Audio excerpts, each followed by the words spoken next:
This morning I want to pick up on something that Tarapalita was talking about a couple of weeks ago. For those of you who were here, he was talking about the Buddha's enlightenment. So the central event of Buddhism, or the starting point, the place where Buddhism kind of springs from, is this event in history, this moment in time, this moment in the life of the Buddha where he gains what we call enlightenment, whatever that might be. That happens, and then it tells us in the old texts that the Buddha is visited by a god. So a god called Padmasagara, whose name means something like Lord of all the world, or Lord of 1,000 worlds, something like this. He appears before the Buddha, and he can see that the Buddha is inclined not to teach what he has discovered. So the Buddha sat there, and it's so earth-shattering what's happened to him that he's not sure if people can understand it. He's not sure if he'll be able to communicate it. So Padmasagara appears, and he pleads with the Buddha to teach what he has discovered, to communicate it, to share it with other people. And the way he puts it, Padmasagara says to the Buddha that there are those in the world who are wasting away through not hearing the Dharma. He says there are some beings with little dust in their eyes who are wasting away from not hearing the Dharma. So please communicate the Dharma. So the Buddha hears that, and then he has this vision where he looks out upon the world, kind of in his imagination, and he sees that what Padmasagara has said is true, that there are beings out there with little dust in their eyes who are wasting away through not hearing the Dharma, but who would be able to understand it. And as he kind of explores that in his imagination, he also starts to see this pool of lotuses, with lotus flowers growing at different stages of development out of the mud and the dirty water and coming into flower. And with that, the Buddha decides, he just does it. I'm not sure he even thinks it through. It's just this urge to go and teach. So we've just been celebrating the Buddha's enlightenment in the last week. The last weekend we had our big festival. The next big festival day is in July, and that's when we celebrate the moment where the Buddha did communicate successfully his enlightenment to somebody else, then to somebody else, then to somebody else, and the whole thing kind of spread and exploded and survived, in a sense. The Buddha's insight, his realization, survived. So we'll celebrate that in July. But I just want to pick up on this moment where Padmasagara appears and speaks to the Buddha about beings with little dust in their eyes, and then this vision of the lotus pool as beings being like lotus flowers. So 2 images for this morning, dust and lotuses. I have a very visual way of thinking, so I'm just going to speak about these 2 images, or allow the images to speak to us, because I think they contain a lot of richness. So I'm not going anywhere with it other than into these 2 images. So let's see what happens. So first of all then, dust. So dust, and this statement that there are beings with little dust in their eyes. The metaphor is immediately obvious to us, that there's this distinction between seeing and not seeing. So dust is stopping us see, if we have dust in our eyes. No dust, then seeing. So we're in the realm of being able to see or not be able to see. And Buddhism often uses images of not seeing or blindness to describe the unenlightened state. So we could say a state of delusion or a state of ignorance. funnily enough, I came into the room this morning and this has been stuck on the wall, and I wanted to refer to it, and it was just here. So I will do that. So this picture here is one of what are called the 12 nidanas, which circle around the edge. We're not going to go into them, but this is the, if you like, the beginning. And this is a representation of ignorance. And it's a blind man with a stick, kind of staggering and trying to find his way. So this notion of being blind or being blinded, having something in the eyes, is an image that Buddhism uses to try to communicate the state of ignorance, of not seeing and of not knowing. But then the question for me is, why dust? Why does Padmasagara talk about dust in the eyes? Why? And I was thinking earlier in the week, well, maybe it's culturally relevant. So if you were in ancient India, Pakistan, Nepal, very hot places, very dry, there's probably dust flying around, people get it in their eyes, it's a common experience. So I was thinking maybe it's more of a cultural thing, can't connect with it. Here in Germany there's not so much dust flying around.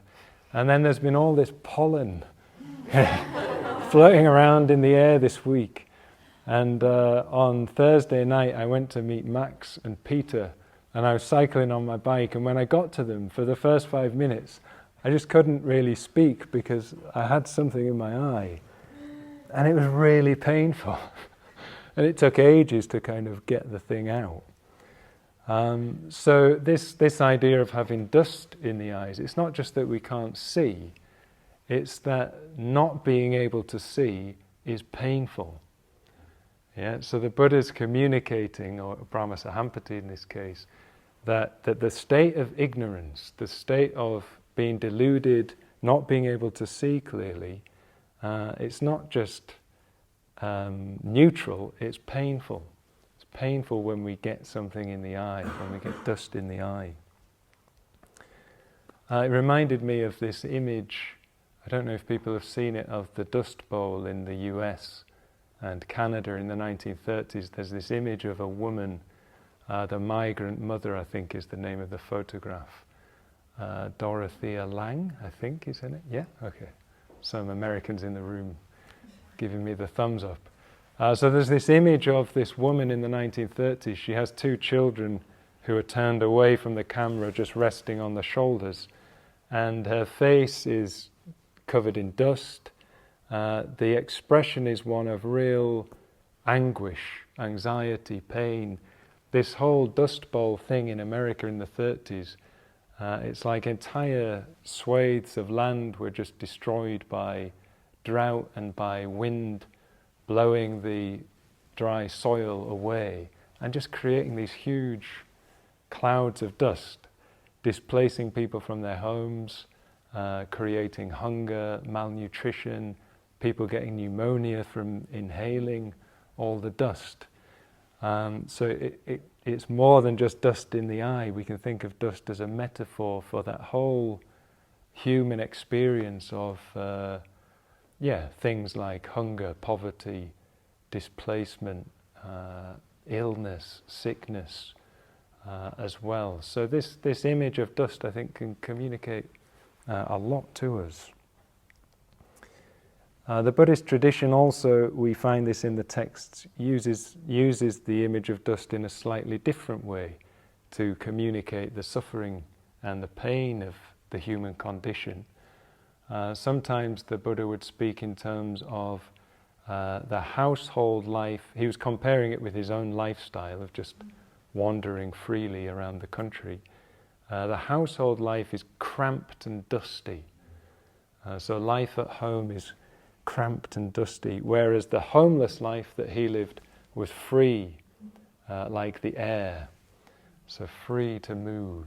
Yeah, and that could be read as a critique of people who live at home and have families versus people who just go off and do their own thing. But I think it's more nuanced than that, more subtle than that. So I would say this is a metaphor again for any situation or set of conditions where we feel stuck, and we feel limited, like there's a dust on our lives. Yeah, we're stuck in the habitual, in habit, and that feels closed, tight.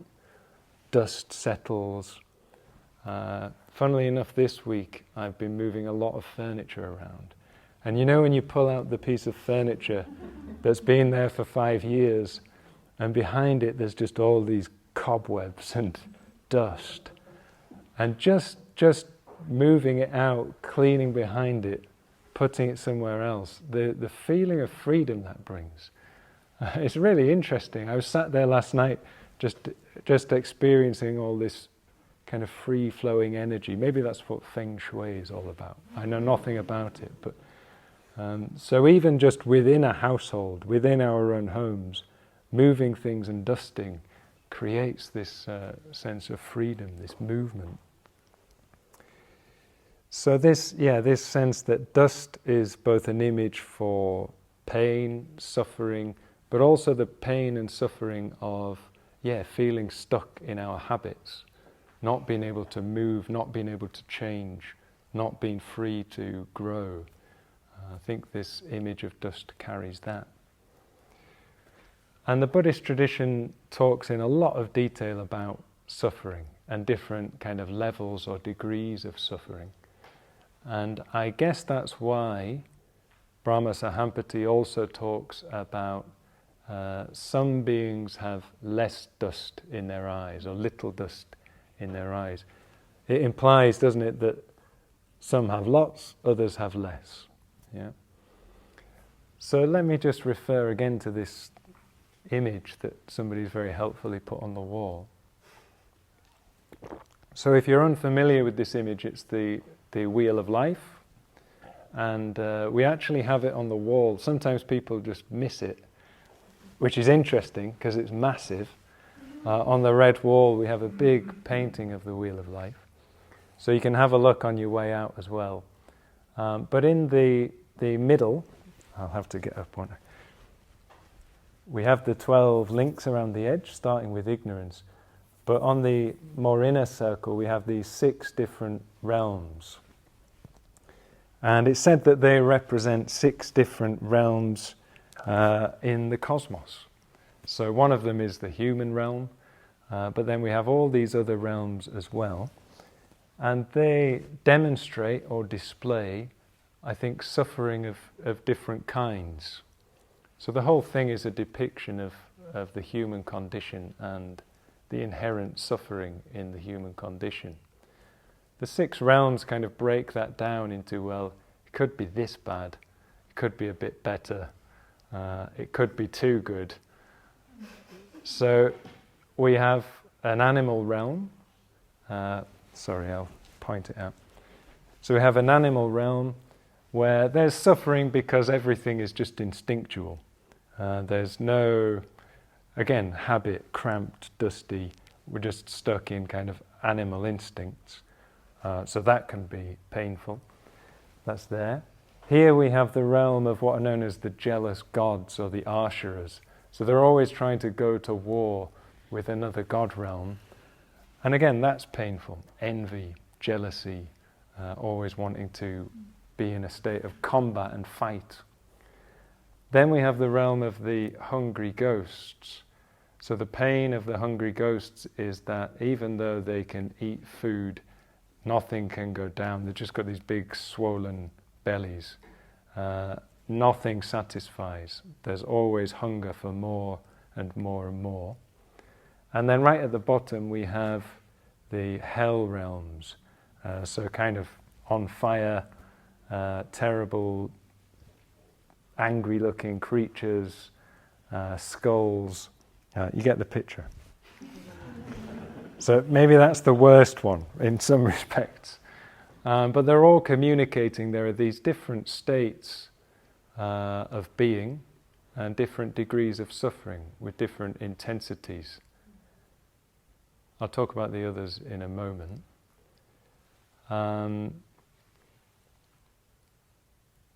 So maybe we can, just hearing those descriptions, maybe you can relate to it. We don't have to take them as literal realms, although maybe we could from a certain point of view.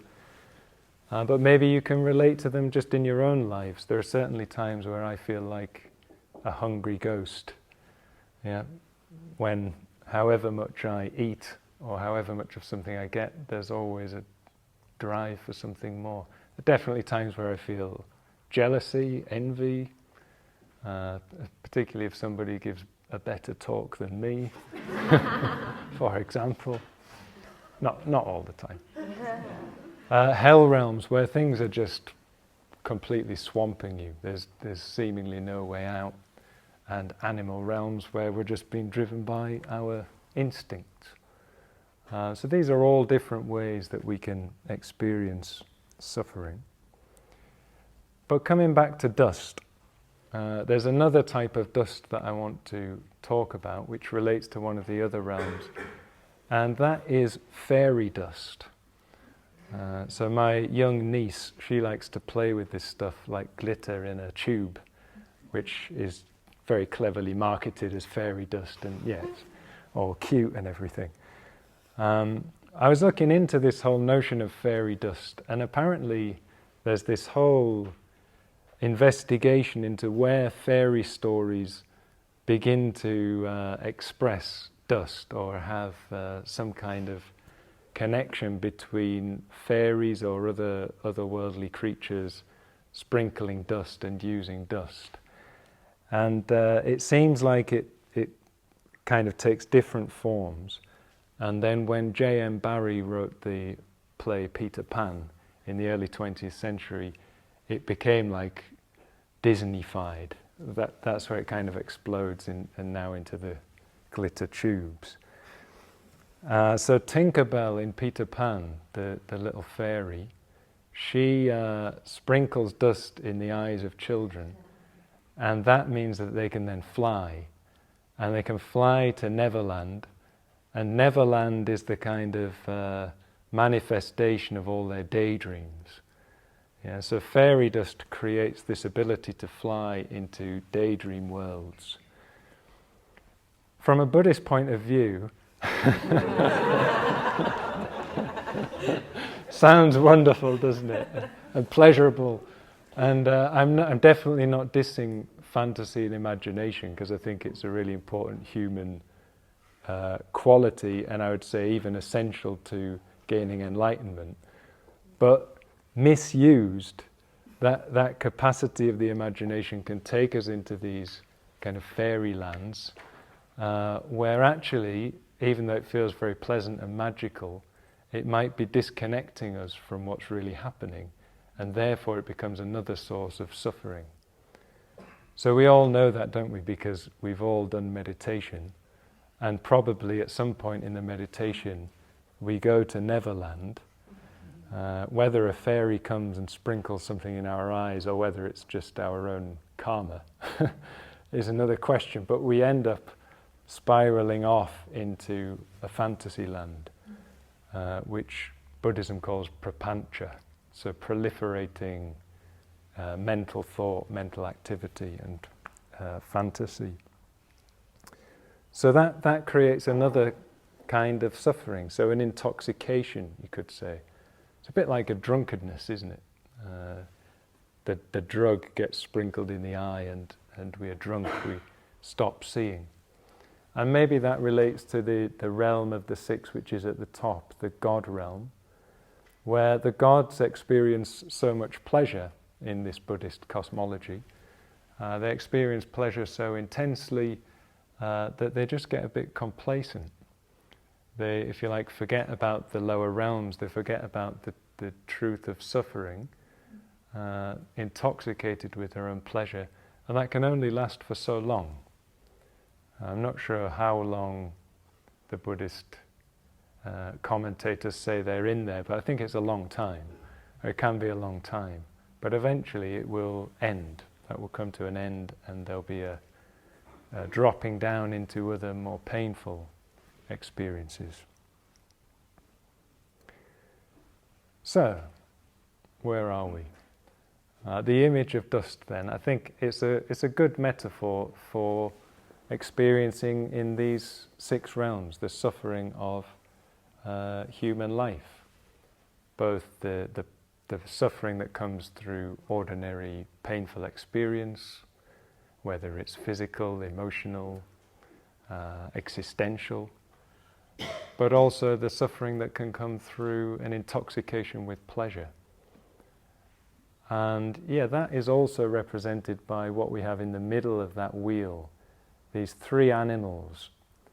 So there's a cock or a rooster is biting the tail of a snake, which is biting the tail of a pig, which is biting the tail of the rooster, and so on. So we got this circle of three animals. And they, if you like, they represent how we respond to painful experience and pleasurable experience. So with the pleasurable experience, there's the desire for more of it. That's represented by the cockerel or the rooster. With the painful experience, there's a desire to get rid of it, for it to go away. An aversion to it, that's represented by the snake. And both of those things, the pushing away, the wanting more of, are both rooted in ignorance, delusion, blindness, blinded by the dust, and that's represented by the pig. All three, to my mind, are dusty animals. I've got an image of the cockerel, you know how they kind of scrape in the dust. I used to live near a farm and we would see them quite often, scratching in the dirt and kind of nestling down the feathers in the dirt. And sometimes you would see where they'd been just from the hole that they'd left. But the snake as well, a snake going through the dusty desert, a pig covered in mud, then it dries, doesn't it, in the sun and cakes off and flakes everywhere and dust again. So these animals themselves, I think, can be bound up in this image, this metaphor of dust. So there's a thought.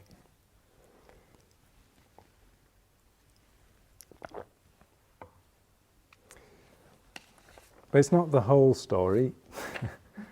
So we also have the image of the lotus. So let's move on to thinking about the lotus. So Padmasagara says this to the Buddha, that there are beings who are wasting away, who are suffering through not hearing the Dharma, but there are those with little dust in their eyes who would be able to understand.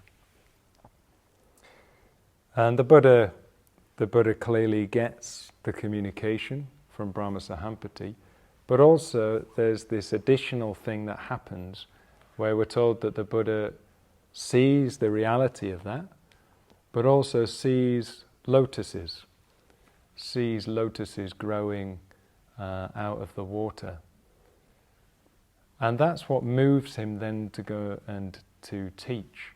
So let's look also at the image of the lotus, see what we can draw out of the image of the lotus, and what again are we being told through this image about our human condition and what is possible. So lotuses, you will all be familiar with them. They're all around the Buddhist center, very traditional, ancient Indian and other cultures as well. Take the lotus as a symbol for growth, the potential for growth, the potential for development, unfoldment, from something, let's say, dark into something light and beautiful. They literally, you can see it in that image there, they grow out of water. So the roots of the lotus are deeply in the mud, usually of kind of swampy areas, boggy areas. So it's a bit like our dust again, isn't it? But slightly more moist, growing out of the mud, growing out of the dirt. And the lotus has to struggle through this dark water, this kind of murky water that's difficult to see through, difficult for light to penetrate into. And yet they do. They come out.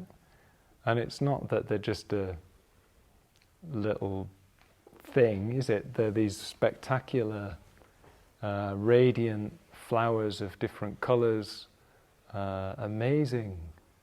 When you see one, there's always that, We used to have a pond at the retreat centre where I lived, and sometimes you would get the water lily would come, and you would know it was coming because it would come out like this, just a tip, and then the next day a bit more, and then a bit more. But then it was always a surprise when you came and it was suddenly just there. It's like, I can't quite believe it, that it's grown out of this pond that's full of kind of weed. So the lotus then is clearly a symbol for human potential. So if this is a representation of unenlightened consciousness or life, rooted in ignorance, not knowing, not seeing, the pain of that, we can grow out of that. Like a lotus, we can grow out of that. It might be a challenge, might mean pushing through dark waters, but yet the Buddha's vision seems to be communicating that actually the potential is there to grow out of the mud and transform and unfold into something beautiful, radiant, even pure. Lotuses are apparently, I'm not going to exaggerate because some of you might be botanists or something, but I think they're very, very waterproof. Let's just put it like that, yeah? Aquaphobic. Okay, yeah. They won't touch them. Exactly. Yeah. Okay, good. So what was the term? Aquaphobic. Yeah, so there's this sense of the lotus being pure. It can't be touched. It can't be dirtied by, let's say, rain water or something.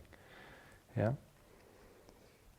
So clearly, that as an image is communicating something of human potential, and also the fact that applies to everybody. I think the Buddha's vision here is universal. He sees that lotuses are at different stages of development, some in the mud, some pushing through, some poking out of the water. And given the right conditions, again, anyone who's done any gardening knows to make the flowers grow, you have to have certain conditions. They have to have light, they have to have water, you have to weed around them, maybe feed them. So if we put the seed of ourselves, let's say, in the right conditions, then growth can happen. The conditions, therefore, might be classic description of the Buddhist path: living ethically, looking into our ethical lives, meditation, studying, developing right view, clarifying the nature of existence, of reality. It might be rituals that speak to the heart. It might be spiritual friendship and community. These are all things that are conditions that can allow our deepest potential, that flower, that lotus, to grow and to blossom. But the conditions are needed. That's why Buddhism is always described as a path of personal responsibility. We're not what's the word? We're not trapped or locked into some kind of fate.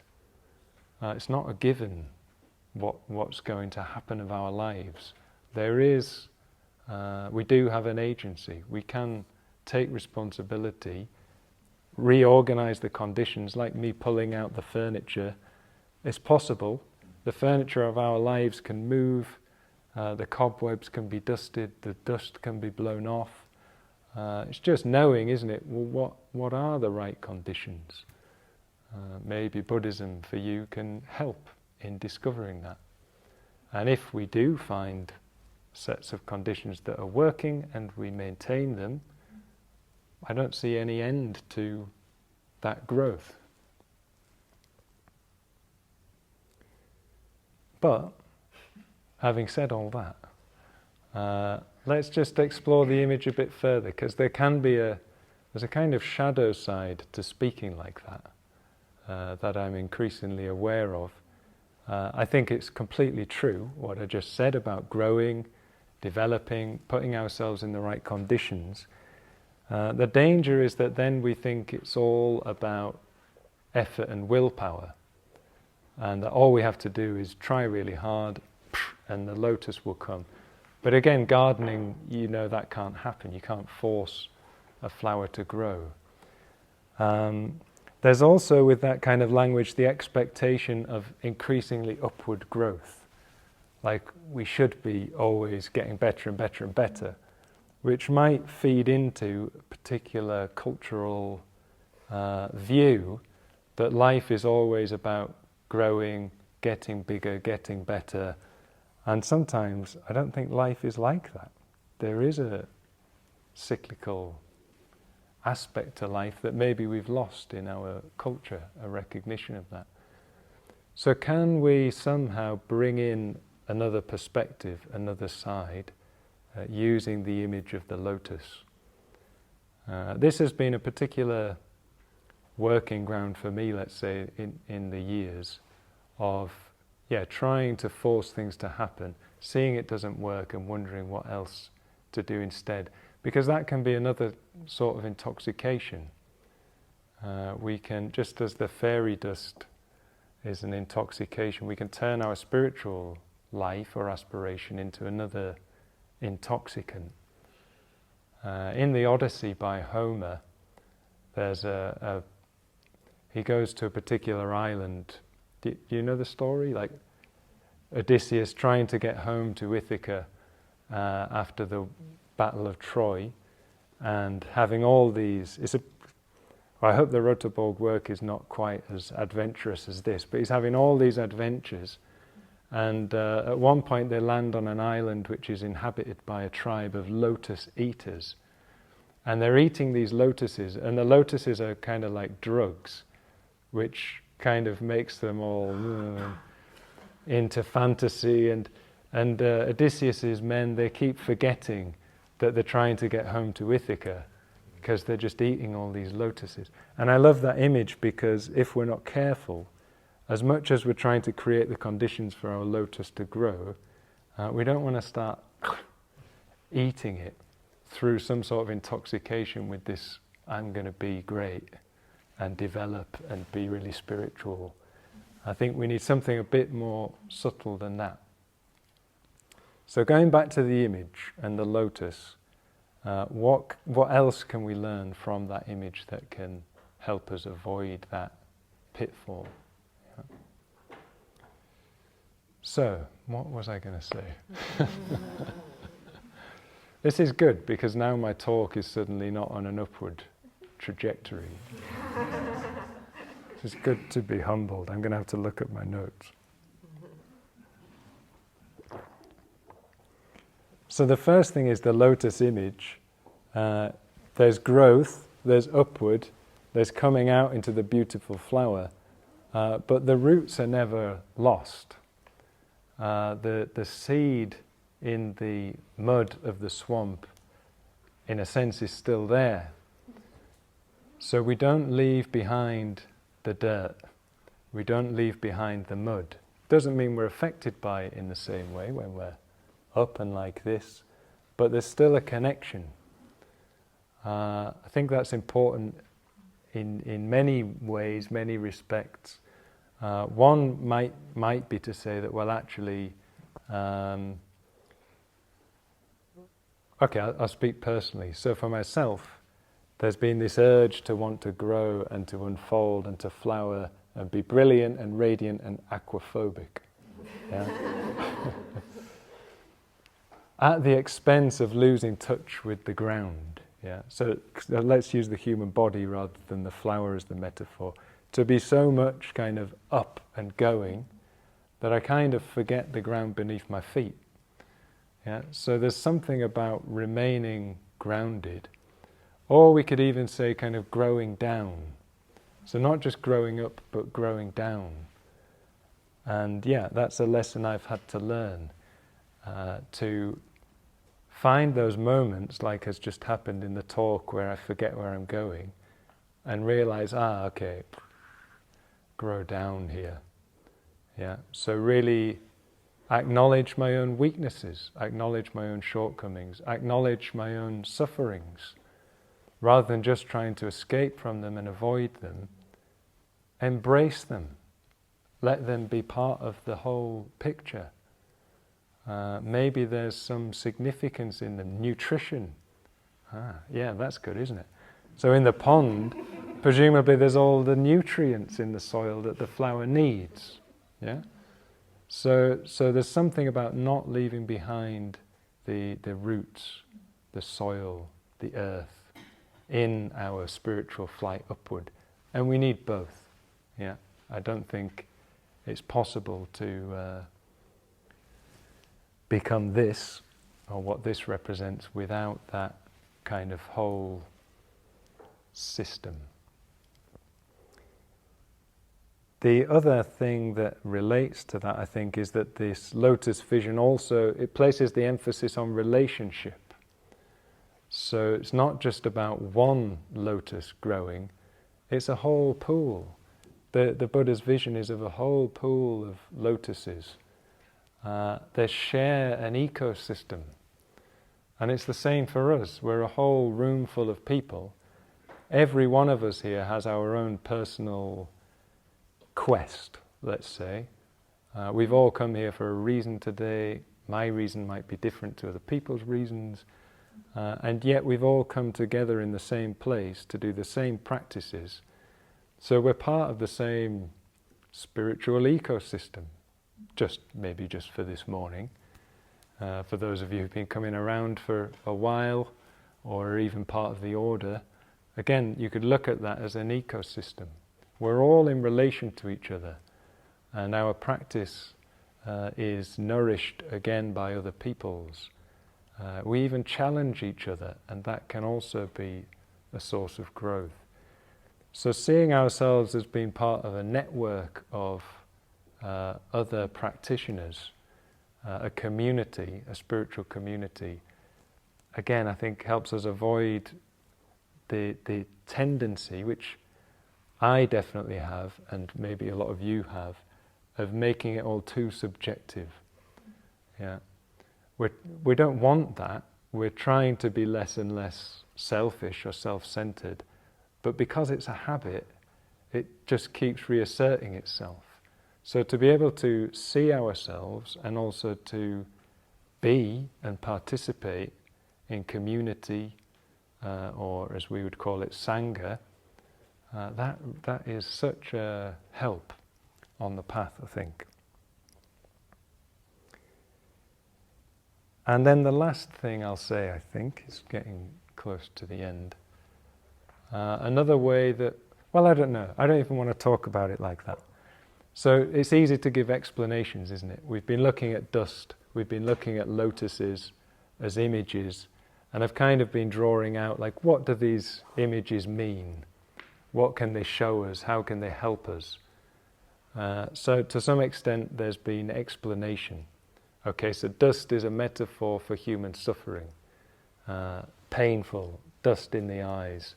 It represents this. And this itself represents the suffering of the human condition. Then there's the lotus. It represents our potential human growth, but human growth upwards and downwards, and human growth as community. But we're still in the realm of explaining what the images and symbols are pointing to, which is all great and all helpful. It's definitely helpful for me. As I said, I've got this image-based mind.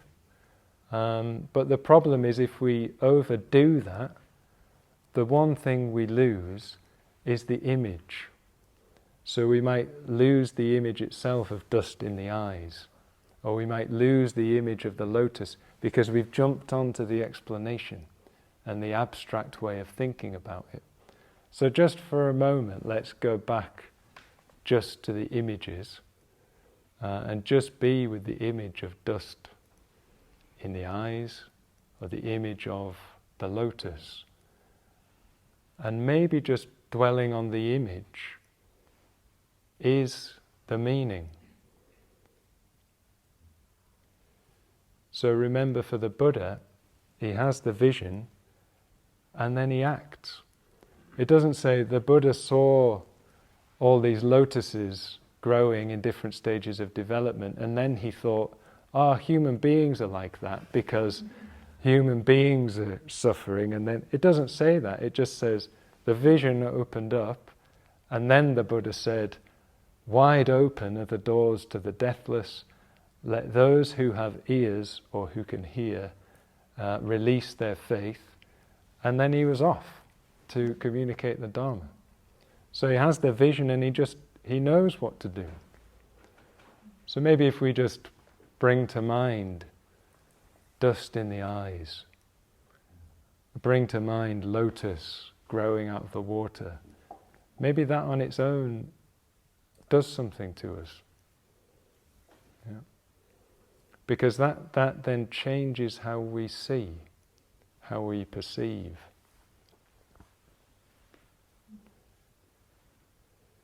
There's this, I'm conscious of this because I know Taraparlita's reading his Dark Materials at the moment by Philip Pullman. And I've started reading the Book of Dust, which is one of the prequel trilogy, which is obviously why I've been interested in dust. But in these novels, in case you don't know, Philip Pullman speaks of dust as a kind of magical substance. So it's related to consciousness. So the more conscious a person becomes, the more dust is attracted around them. Which is interesting, isn't it? Because in a way, the more conscious we become through practice, through meditation, ethical lives, we might see suffering more vividly. So the dust might actually become more apparent to us. Yeah, so consciousness attracts this dust-like magical substance. But it's also the dust in the novels that connects a person with their daimon, or their animal counterpart, or spirit, or angel. It's an amazing set of novels. You should read them if you haven't. So every character in the novel also has an animal who's around them and somehow expresses their inner nature. So the dust connects one with the daimon. And I'm saying this because the images, if we just contemplate the images, maybe we are, again, more immediately in touch with what we're seeing. So I bet you've had the experience where, it's probably in this room because there's so much light, where you just see a particle of dust. And it's like illuminated. And maybe, especially when we've finished a meditation, you open your eyes and you can see the dust. And it's like, wow. Wow, dust. Whereas normally we don't even see it. Or if we do, we think, we should clean a bit better in here. So the point is that if we train ourselves in seeing immediately, without the need to layer in all the explanations, maybe we just see how magical everything is. I was, again, the other day with Max and Peter, and they were talking about spring, and how it's like spring's happening, and it's as if it's the first time spring has ever happened. Which I think they were saying was to do with their practice here. And it's not that they've never seen spring before, obviously. They're, 30-something, I'm guessing. So they've seen many springs, but they've never really seen it. So again, it's just an invitation for us just to see, not having to explain. And yet, the exploration, the explanations can all be helpful. So I hope this little excursion around dust and lotuses has been helpful in some way. Thank you for listening.